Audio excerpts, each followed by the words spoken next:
Okay, back again. Our next section is going to be on local people who were famous in this period. We started talking about Robert Steele, the 15-year-old kid who volunteered with all the men. And he went out to Concord, Lexington, and he went to Bunker Hill. He had an important job because he played the drums. And all of these farmers are sitting around waiting for the British to come up the hill. And the word was out there coming, so his job was to muster the troops. He started drumming, and that meant everybody form in line. Get in line, we're going up to battle. Many of them knew they were going to die, but they went out to Bunker Hill. Besides playing the drum to muster them, his job was to get water out there. His job was to help the generals give commands to the troops. In those days, they didn't have communications. There was a drummer boy who the general said, I want the men on the right to pull back. The drummer boy sent the signal. So he was the director of communications and was the target of the British sharpshooters. He lived, Robert Steele, in a White House across from the Fisher School. And he stayed in the whole Revolutionary War. He lived and he came back. But he is known as the drummer boy at Bunker Hill, Breed's Hill. Another famous person I mentioned earlier is Warren Colburn, who lived in Westwood, and he wanted to have mathematics that could be understood by average people, and how to calculate things, how to keep a checkbook, how to do all the mathematics that was practical. And the math you're going to be doing today, or have done, is based on his work, and the book that we have that he wrote was used throughout the whole United States and around the world as the most valuable practical book to teach math to kids.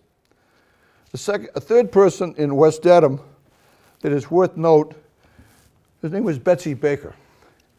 She was 12 years old living in Providence, Rhode Island. And she used to walk up into the main city and she saw these beautiful bonnets out of straw. They were made in England. No one in America knew how to make them. And rich women would wear them to church. And then they had other smaller ones that people would wear in the fields, working out in the sun all day. They weren't fancy, but they were practical and kept you from getting stroke heat. She asked her father to bring home from the field some straw. She got the straw, she wetted it down, made it very pliable, and sliced it up in little pieces because she knew how to braid hair. So she started to go up and look at the store and saw all the little knots, so she made her own. Slowly, she'd go up to the store, see how they did it in the window. She made her first bonnet. She took it up to the store and said, look what I made. You made that, little girl? They're made in England. We don't know anybody. If you could make them. Anyway, she learned a skill. She moved to West Dedham. She married a teamster, one of the men that took the horse teams into Boston with milk and wood and stones.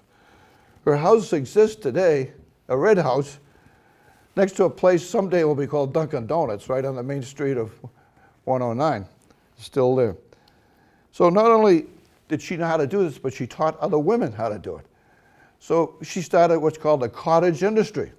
We didn't have factories at that time, but a lot of people in their homes made things that were then given to stores. So she taught women how to make money in their homes. And suddenly, this cottage industry exploded. West Dedham became the center of the hat industry, the straw hat. Men came here and said, we'd like to set up a factory up in Foxborough. We could hire a lot of women who could come in and work. Will you give us the patent, the secret, I'll teach you how to do it. She had no patent. She said, I'm going to show you. And thousands of women worked up in Foxborough on the Foxborough straw hat business. The second thing about Betsy that was unusual is she reached out to other people who were in need. At the time she was doing this work, she noticed there was a real problem, 1847, not too long ago, in Ireland. They had a famine. 1 million people died of starvation. A bad, slow way to die. And over 1 million left Ireland and went to Australia, New York, and Boston. So she set up a welcoming committee in West Dedham for these Irish that were coming over. And there's a section of Westwood known as the Erie Triangle. It's a section of Westwood right down. The Folsom Funeral Home is a part of that. It's where Hartford, 109, and High Rock, that little area, Betsy Baker helped with other women settle and give jobs to the people that came in from the Irish famine, and she was noted for that. So those are people who were, she was an entrepreneur. She set up a business. She trained other people to learn from it. Mr. Colburn came up with an innovative way to teach mathematics to kids, and Robert Steele was one of our individual heroes, although over 70 men went to fight in Concord and Lexington. We will now go to our quill pen activity.